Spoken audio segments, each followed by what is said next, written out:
Hi friends, അഴിച്ചുപണിയുടെ പുതിയൊരു എപ്പിസോഡിലേക്ക് എല്ലാവർക്കും സ്വാഗതം. ഇന്ന് നമ്മൾ ചർച്ച ചെയ്യാൻ പോകുന്നത് റിമോട്ടുകളെ കുറിച്ചാണ്. റിമോട്ടുകളുടെ പ്രശ്നങ്ങളും എങ്ങനെ നമുക്ക് ടെസ്റ്റ് ചെയ്യാം എന്നൊക്കെ ഉള്ളതിനെ കുറിച്ചാണ്. അപ്പോൾ നമുക്ക് പരിപാടിയിലേക്ക് കിടക്കാം.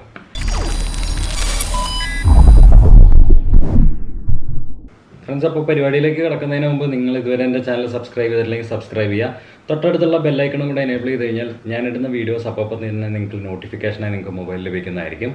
അതേമാതിരി തന്നെ ഇതുവരെ നിങ്ങൾ എൻ്റെ ഇൻസ്റ്റാഗ്രാമും ഫേസ്ബുക്കും ഫോളോ ചെയ്തിട്ടില്ലെങ്കിൽ ദയവായി ഫോളോ ചെയ്യുക. ഇൻസ്റ്റാഗ്രാമിൽ @അഴിച്ചുപണി എന്നുള്ളതാണ് ഹാൻഡിൽ. അതേമാതിരി ഫേസ്ബുക്കിലാണെന്നുണ്ടെങ്കിൽ സത്യാസ് അഴിച്ചുപണി എന്നാണ് ഫേസ്ബുക്ക് പേജ്. അപ്പോൾ നമുക്ക് പരിപാടിയിലേക്ക് കിടക്കാം.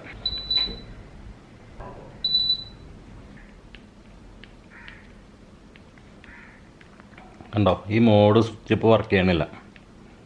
നമുക്കിത് വർക്ക് ചെയ്യിക്കാൻ പറ്റുമോ എന്നൊന്ന് നോക്കാം.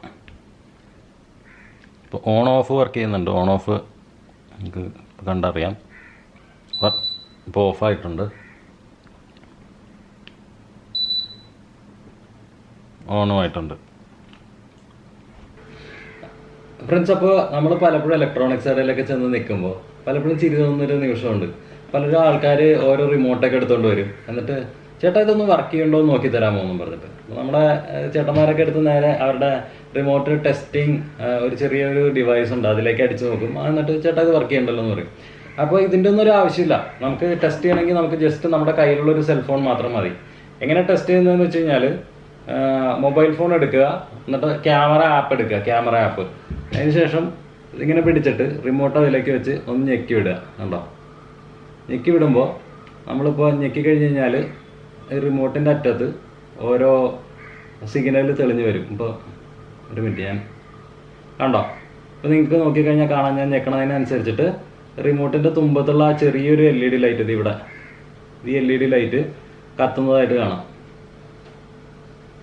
കണ്ടോ, ഇത് എല്ലാ റിമോട്ടിനും അങ്ങനെ തന്നെയാണ്. ഇപ്പോൾ ഈ റിമോട്ട് മാത്രമല്ല, വേറെ ഏത് റിമോട്ടാണെന്നുണ്ടെങ്കിലും നിങ്ങൾ ഞെക്കി കഴിഞ്ഞ് കഴിഞ്ഞാൽ ആ ലൈറ്റ് കത്തുന്നത് നിങ്ങൾക്ക് കാണാം. ഉണ്ടോ, എത്രയുള്ള കാര്യം.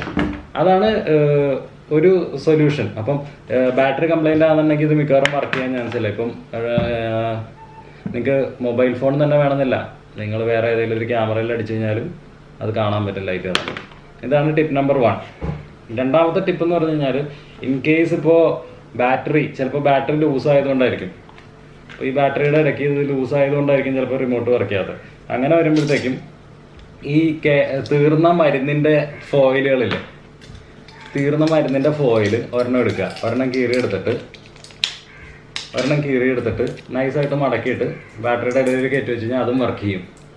അതേമാതിരി ഇങ്ങനെ ചുരുട്ടിയിട്ട് ബാറ്ററിയുടെ ഇടയിൽ കയറ്റി ജാമാക്കി വെച്ചാൽ ആ സ്പ്രിങ്ങുള്ള വശത്ത് സ്പ്രിങ്ങുള്ള വശത്ത് വെച്ച് അപ്പോൾ അതൊക്കെ ഇങ്ങനെ സ്പ്രിങ്ങുള്ള വശത്ത് വയ്ക്കുക. സ്പ്രിങ്ങുള്ള വശത്ത് വെച്ചിട്ട് ഇങ്ങനെ ജാമാക്കി വെച്ച് കഴിഞ്ഞാൽ ആ സംഭവം മര്യാദയ്ക്ക് വർക്കാവും. അപ്പോൾ ഇങ്ങനെ ഈ ഇടയ്ക്കിടയ്ക്ക് ഇങ്ങനെ കൊട്ടേണ്ട കേസൊന്നും ഉണ്ടാവില്ല അങ്ങനെ വരുമ്പോഴത്തേക്കും. ഇനി അടുത്ത കേസ്, ചില റിമോട്ടുകളിൽ, ഇപ്പോൾ ഈ റിമോട്ടിലാണെന്നുണ്ടെങ്കിൽ ചില സ്വിച്ചുകളൊന്നും വർക്ക് ചെയ്യുന്നില്ല. ഇത് അടിച്ചു പോയതെന്നല്ല, ഈ റിമോട്ട് കംപ്ലീറ്റ് നാശമായതാണ്. ഇതിൻ്റെ ബാറ്ററിയൊക്കെ ഒലിച്ച് പോയിട്ട് ഇതിൻ്റെ കണക്ഷനൊന്നും ഇല്ലായിരുന്നു.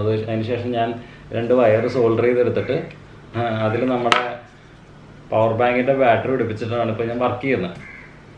അപ്പോൾ ഇങ്ങനെയുള്ള കേസുകൾ, അതായത് ഓരോ സ്വിച്ചുകൾ വർക്ക് ചെയ്യാത്തതിൻ്റെ കേസിൽ എന്ത് ചെയ്യുന്നുള്ളത് നമുക്ക് നോക്കാം. ഇപ്പോൾ ഈ റിമോട്ടിൻ്റെ നിങ്ങൾക്ക് കണ്ടാൽ മനസ്സിലാവും, മോഡ് എന്ന് പറഞ്ഞ സ്വിച്ച് വർക്ക് ചെയ്യണില്ല. ഇതെൻ്റെ AC-യുടെ റിമോട്ടാണ്. മോഡ് എന്ന് പറഞ്ഞ സ്വിച്ച് വർക്ക് ചെയ്യണില്ല.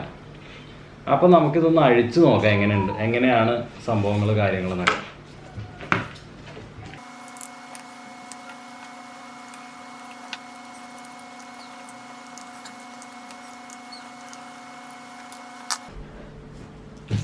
ഇങ്ങനെയുള്ള കേസുകളിൽ മിക്കവാറും ഈ കോണ്ടാക്റ്റിൻ്റെ ഇവിടെ ഈ അഴുക്കും കാര്യങ്ങളൊക്കെ ഉണ്ട്. കേട്ടോ, അഴുക്കും കാര്യങ്ങളിലും ഒക്കെ ഉള്ളതുകൊണ്ടായിരിക്കും സാധാരണ വർക്ക് ചെയ്യേണ്ടി വരും. അപ്പോൾ ഇത് നമ്മുടെ സാധാരണ പിള്ളേരൊക്കെ മായ്ക്കാൻ ഉപയോഗിക്കുന്ന ഇറേസർ അഥവാ റബ്ബറാണ്. അത് വെച്ചൊന്ന് പതുക്കെ വരച്ചു കൊടുക്കുക. അപ്പോൾ അത് വൃത്തിയാവും. കണ്ടോ, ഇതും തമ്മിലുള്ള വ്യത്യാസം കണ്ടോ. അപ്പം ക്യാമറയിൽ കിട്ടുമെന്ന് എനിക്ക് അറിഞ്ഞൂടാ. ഞങ്ങൾ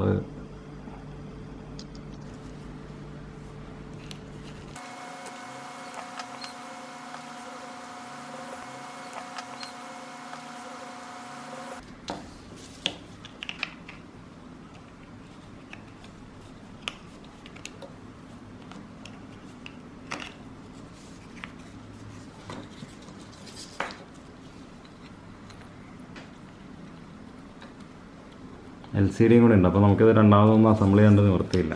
നമുക്ക് ഇതൊക്കെ കൂടെ ഒന്ന് ജസ്റ്റ് അടുപ്പിച്ച് വെക്കാം.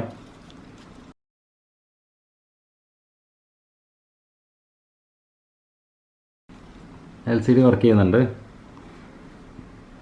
നമുക്ക് വർക്ക് ചെയ്യാണ്ടിരുന്നത് മോഡാണ്.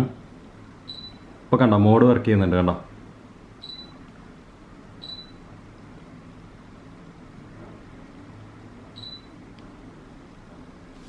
അതേമാതിരി ഓണും ഓഫും വർക്ക് ചെയ്യാൻ ബുദ്ധിമുട്ടായിരുന്നു. അത് ഇപ്പോൾ അതും വർക്ക് ചെയ്യുന്നുണ്ട് കണ്ടോ. അപ്പോൾ ഇത്രയേ ഉള്ളൂ കാര്യം. ഇങ്ങനെയാണ് നമ്മൾ റിമോട്ട് ശരിയാക്കി എടുക്കുന്നത്.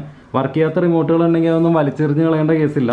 നിങ്ങൾക്ക് പ്രത്യേകിച്ച് വേറെ ഒന്നും ചെയ്യേണ്ട കേസില്ല. അതൊന്ന് തുറക്കുക. തുറന്നതിന് ശേഷം ബോർഡ് നേരത്തെ കാണിച്ച മാതിരി എടുത്തിട്ട് ജസ്റ്റ് റബ്ബർ വെച്ചിട്ട്, അതായത് നമ്മുടെ നാട്ടിൽ റബ്ബർ വെച്ചിട്ട് ഒന്ന് തുടച്ച് വൃത്തിയാക്കി കഴിഞ്ഞാൽ ഈ വർക്ക് ചെയ്യാത്ത റിമോട്ടുകളൊക്കെ മര്യാദയ്ക്ക് വർക്ക് ചെയ്യും. ഇപ്പോൾ നമ്മുടെ റിമോട്ട് മര്യാദയ്ക്ക് വർക്ക് ചെയ്യുന്നുണ്ട്. നേരത്തെ നമുക്ക് മോഡ് വർക്ക് ചെയ്യുന്നുണ്ടായിരുന്നല്ല. അപ്പോൾ ഇപ്പോൾ ഞാൻ മോഡ് ഞെക്കുകയാണെന്നുണ്ടെങ്കിൽ ഉണ്ടോ, AC അതിനനുസരിച്ച് റെസ്പോണ്ട് ചെയ്യുന്നുണ്ട്, ഓരോ മോഡുകളിലേക്ക് മാറുന്നുണ്ട്. അതേമാതിരി ഇപ്പോൾ ടർബോയും വർക്ക് ചെയ്യുന്നുണ്ട്. ഇങ്ങനെയാണ് നമ്മളൊരു AC റിമോട്ട് ശരിയാക്കുന്നത്. AC എന്നല്ല, ഏത് റിമോട്ടാണെന്നുണ്ടെങ്കിൽ ഇത് തന്നെയായിരിക്കും പ്രശ്നം. നമ്മൾ ജസ്റ്റ് അതിൻ്റെ കോണ്ടാക്റ്റുകളൊന്ന് ഊരി ഉരച്ച് ഒരു റബ്ബർ വെച്ച് ഉരച്ച് വൃത്തിയാക്കി കഴിഞ്ഞ് കഴിഞ്ഞാൽ സംഭവം ശരിയാവുന്നതായിരിക്കും. അപ്പോൾ ഫ്രണ്ട്സ്, ഇന്നത്തെ വീഡിയോ നിങ്ങൾക്ക് ഇഷ്ടമായി കാണുമെന്ന് പ്രതീക്ഷിക്കുന്നു. ഇഷ്ടമായെങ്കിൽ തീർച്ചയായും ലൈക്ക് ബട്ടൺ അടിക്കുക. അതേമാതിരി എന്തെങ്കിലും കമൻസോ നിർദ്ദേശങ്ങളോ ഉണ്ടെങ്കിൽ കമൻറ്റ് ബോക്സിൽ രേഖപ്പെടുത്തുക. അതേമാതിരി ഇതുവരെ എൻ്റെ ചാനൽ സബ്സ്ക്രൈബ് ചെയ്തിട്ടില്ലെങ്കിൽ ദയവായി സബ്സ്ക്രൈബ് ചെയ്യുക. തൊട്ടടുത്തുള്ള ബെല്ലൈക്കണും കൂടെ എനേബിൾ ചെയ്ത് കഴിഞ്ഞാൽ ഞാൻ വീഡിയോസ് ഇടുമ്പോൾ അപ്പോൾ തന്നെ നോട്ടിഫിക്കേഷനായി നിങ്ങൾക്ക് മൊബൈലിൽ ലഭിക്കുന്നതായിരിക്കും. അപ്പോൾ ഇതേമാതിരി ഒരു കിടിലൻ വീഡിയോയുമായി അടുത്ത ആഴ്ച കാണാം. അതുവരെ ബൈ ബൈ.